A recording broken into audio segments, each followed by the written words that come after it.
नमस्कार. परत एकदा आपलं खूप खूप स्वागत आहे आपल्या सर्वांच्या महाडीबीटी स्कॉलरशिप ऑफिशियल या चॅनलवरती. आणि आज आपण घेऊन आलो महाराष्ट्र शासनाने शेतकऱ्यासाठी ज्या नवनवीन योजना चालू केल्या त्या योजनेचा लाभ घेण्यासाठी आपल्याला कुठल्या साईडला रजिस्ट्रेशन करायचे, कशा पद्धतीने रजिस्ट्रेशन करायचे, तर त्याच्या संदर्भात सगळी माहिती. तर त्यासाठी सर्वप्रथम आपण याच्याशी निगडीत वेगवेगळ्या योजना आहेत, जसं की आपण कडबा कुट्टी झालं, फार्मिंग झालं, बी बियाणे झाले, खते झाले, औषधी झाली, तर याच्या संदर्भात तसेच शेतीचे वेगवेगळे अवजारे, तर या सर्वांची माहितीचा व्हिडिओ आपण घेऊन आलोत. आणि याची सिरीज एक चालू केली. या सिरीज मध्ये प्रत्येक प्रकारच्या गोष्टीची माहिती आपण या व्हिडिओच्या माध्यमातून देण्याचा प्रयत्न करत आहोत. तर व्हिडिओला बिलकुल स्किप करू नका, पूर्ण व्हिडिओ पाहत राहा. आणि सर्वप्रथम विद्यार्थी मित्रांनो, आपण महाडीबीटी स्कॉलरशिप ऑफिशियल या चॅनलवरती नवीन असाल, अद्याप या चॅनलला सबस्क्राइब केलं नसेल तर चॅनलला सबस्क्राइब करा, बेल आयकॉनला हिट करा आणि नवीन येणारा व्हिडिओ पाहायला विसरू नका. तर चला चालू करूयात आजचा आपला टॉपिक, ज्याच्यामध्ये आपण सर्वप्रथम mahadbt.maharashtra.gov.in/farmer या वेबसाईट वरती आलेलो आहोत. आणि या वेबसाईट वरती आल्याच्या नंतर तर विद्यार्थी मित्रांनो, आपण येथे नवीन अर्जदार नोंदणी या टॅबला क्लिक करणार आहोत. आणि इकडे क्लिक केल्याच्या नंतर काही बेसिक डिटेल तुम्हाला विचारलेली आहे. तर इथे सर्वप्रथम तुम्हाला तुमचं नाव एंटर करायचंय. मी माझं इकडे नाव एंटर करतो विद्यार्थी मित्रांनो. आणि हे नाव एंटर केले, पूर्ण नाव आपल्याला एंटर करायचं आहे. मी पूर्ण नाव एंटर करत आहे. हे केल्याच्या नंतर तुम्हाला एक तुमचा युजर नेम म्हणजे वापरकर्ता नाव इकडे एंटर करायचे. हे नाव मी इकडे एंटर करत आहे. आणि हे नाव एंटर केल्याच्या नंतर इथे याची लिमिट जास्त झाली आहे, तर लिमिट थोडी कमी करून घेऊया. त्यानंतर एक पासवर्ड आपल्याला इकडे एंटर करायचा आहे. पासवर्ड एंटर झाल्याच्या नंतर विद्यार्थी मित्रांनो, पुन्हा पासवर्ड टाका या बटनाला, या सेक्शन मध्ये आपल्याला परत पासवर्ड टाकायचा आहे. त्यानंतर आपल्याला आपली ईमेल आयडी तुम्हाला जर द्यायची असेल तर तुम्ही देऊ शकता. इथे दिलेलं आहे, ऑप्शनल आहे, हे मॅन्डेटरी नाही. आणि मात्र मोबाईल नंबर देणं हे कंपल्सरी आहे. तर इथे एक मोबाईल नंबर आपण एंटर करूया. आणि हा एंटर केल्याच्या नंतर मोबाईलला एक ओटीपी पाठवूया. हा ओटीपी पाठवल्याच्या नंतर तुमचा जो मोबाईल नंबर असेल त्याच्यावरती एक ओटीपी येईल. ओटीपी पाहून तुम्हाला इकडे एंटर करायचा आहे आणि व्हेरिफिकेशन पूर्ण करायचे. पाहतो मी, मला ओटीपी येत आहे माझ्या मोबाईलच्या स्क्रीनवर, मी पाहत आहे. आणि आपल्याला खाली इकडे कॅप्चा पण एंटर करायचा आहे. आपण इथे कॅप्चा एंटर करूया. आणि ओटीपी ला कधी कधी 1 मिनिटाचा वेळ घेतो, तर आपण ओटीपी साठी थोडी वाट पाहूयात. याच्यामध्ये जी डिटेल्स आहे ती वेबसाईट वरती दिलेली आहे. याच्यामध्ये वेगवेगळ्या प्रकारच्या स्कीम आहेत विद्यार्थी मित्रांनो. त्या स्कीमला पण आपण अप्लाय करू शकतो. त्याची पण माहिती आपण पुढे घेणार आहोत. ओटीपी आलेला ओटीपी एंटर करून घेऊयात. आणि मोबाईल क्रमांकाचा ओटीपी तपासा या बटनाला क्लिक करूया. इकडे क्लिक केल्याच्या नंतर मोबाईल हा सत्यापन झालेला आहे. ओके बटनाला क्लिक करूयात. आणि नोंदणी करा या बटनाला क्लिक करूयात. एवढं क्लिक केल्याच्या नंतर विद्यार्थी मित्रांनो, तुमची नोंदणी झाली. इथे नाव आले वापरकर्ता नोंदणी यशस्वीपणे जतन केली आहे. मग अशा पद्धतीने तुम्ही तुमची नोंदणी केली आहे. तुमचा आयडी आणि पासवर्ड तुम्हाला व्यवस्थित सेव्ह करायचा आहे आणि ओके बटनाला क्लिक करायचे. आता तुम्ही तुमचा जो आयडी आहे तो आयडी आणि पासवर्ड इकडे टाकून लॉग इन करू शकता.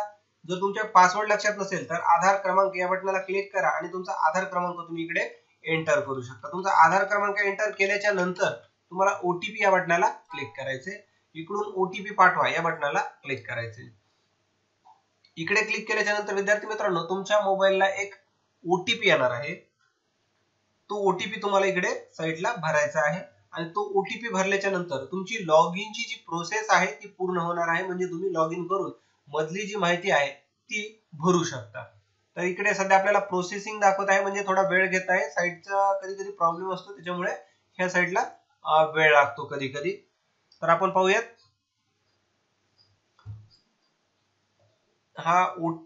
ही साईट जी प्रोसेसिंग घेत आहे तोपर्यंत मी थोडंसं याला पॉज करतो, म्हणजे आपल्याला जास्त वेळ थांबण्याची गरज पडणार नाही. तर आपल्या मोबाईलला ओटीपी आलेला आहे. आपण ओटीपी तर पुट केलेला आहे आणि त्याच्यानंतर ओटीपी तपासा या बटनाला आपण क्लिक करूयात.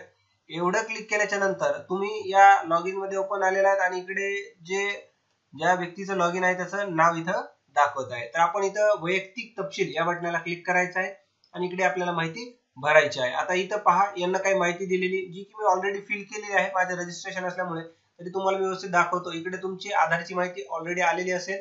त्यानंतर तुमचा मोबाईल नंबर जो तो इथे आलेला आहे. त्यानंतर तुमची डेट ऑफ बर्थ इथे आलेली आहे. त्यानंतर वय, लिंग, प्रथम नाव, वडिलांचं नाव, आडनाव ही सगळी माहिती आली. पॅन नंबर देण्याची गरज नाहीये, तुमच्याकडे हा असेल तर तुम्ही देऊ शकता. त्यानंतर विचारले आपण आत्महत्याग्रस्त शेतकरी वारस प्रमाणपत्र आहेत का, होय नाही क्लिक करा. त्यानंतर तुम्ही जर सैन्य दलात असाल तर होय नाही क्लिक करा. त्यानंतर तुमच्या जातीचा प्रकार निवडलेला आहे. त्यानंतर अपंगत्व आहे, होय नाही निवडायचं आहे आपल्याला.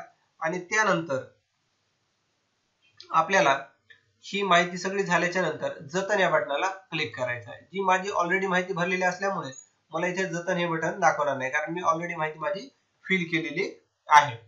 त्यानंतर तुम्हाला हवं असेल तर तुम्ही इथे बँकेची पण डिटेल्स भरू शकता. त्यानंतर आहे पत्ता. या पत्त्यामध्ये तुम्ही ज्या ठिकाणी राहता त्याबाबतची सगळी माहिती दिलेली असते, जसं की पत्ता, राज्य, जिल्हा, तालुका, गाव. तर तुम्ही इथं या लिस्ट मधून, या यादीमधून निवडू शकता. त्यानंतर तुमचा पिनकोड तुम्हाला एंटर करायचा आहे. एवढी माहिती एंटर झाल्याच्या नंतर कायमचा आणि पत्रव्यवहारचा पत्ता जर एक असेल तर हो या बटनाला क्लिक करा आणि जतन करा या बटनाला क्लिक करा. त्यानंतर आपल्या पुढची स्टेप भरण्यासाठी शेत जमिनीचा तपशील या बटनाला क्लिक करायचं आपल्याला. तुमची जमीन जिथे आहे त्यासाठी तुम्ही इथे विचारले आपल्याकडे एकापेक्षा अधिक गावाची जमीन आहे का, होय किंवा नाही या बटनाला क्लिक करायचे. माझी एकापेक्षा जास्त नाही म्हणून मी नाही बटनाला क्लिक करतो. त्यानंतर राज्य, जिल्हा, तालुका, गाव या पद्धतीने आपल्याला सगळं निवडायचं आहे. त्यानंतर आपल्याला 8 खाते क्रमांक सुद्धा इथं एंटर करायचा आहे. त्यानंतर हा 8 खाते क्रमांक तुम्हाला 7-12 समोर लिहिलेला असेल तो टाकायचा आहे. त्यानंतर एकूण जमीन इथे एंटर करायची, इकडे हेक्टर आणि इकडे आर टाकायचा आहे. त्याचप्रमाणे इथं तुम्हाला 7-12 चा गट क्रमांक इथं एंटर करायचा आहे. त्यानंतर तुमच्या मालकीची जमीन जी आहे इथं हेक्टर आणि आर याच्यामध्ये भरायची आहे. एवढी भरल्याच्या नंतर जमिनीचा तपशील जतन करा या बटनाला क्लिक करायचं. मी ऑलरेडी भरलेला आहे त्याच्यामुळे मला इथे भरलेला आहे असं दाखवत आहे. हे झाल्याच्या नंतर विद्यार्थी मित्रांनो तुम्ही मुखपृष्ठ या बटनाला क्लिक करायचं. तर अशा पद्धतीनं आपल्याला या शेतकरी योजनेचं रजिस्ट्रेशन करायचं आहे. आणि याच्यामध्ये पहा आपण इथे शेतकरी योजनेला जर क्लिक करतो तर इथे एवढ्या मोठ्या स्कीम आहेत वेगवेगळ्या प्रकारच्या. तर आपण याची स्टेप बाय स्टेप सर्व माहिती घेणार आहोत वेगवेगळ्या स्कीमची. पण आपल्या आजच्या व्हिडिओमध्ये आपलं रजिस्ट्रेशन महत्वाचं होतं. मी तुम्हाला या रजिस्ट्रेशन बद्दलची पूर्ण प्रक्रिया सांगितलेली आहे. तुम्हाला रजिस्ट्रेशन करण्यामध्ये काही अडचण येत असेल तर तुम्ही मला नक्कीच कमेंट करू शकता.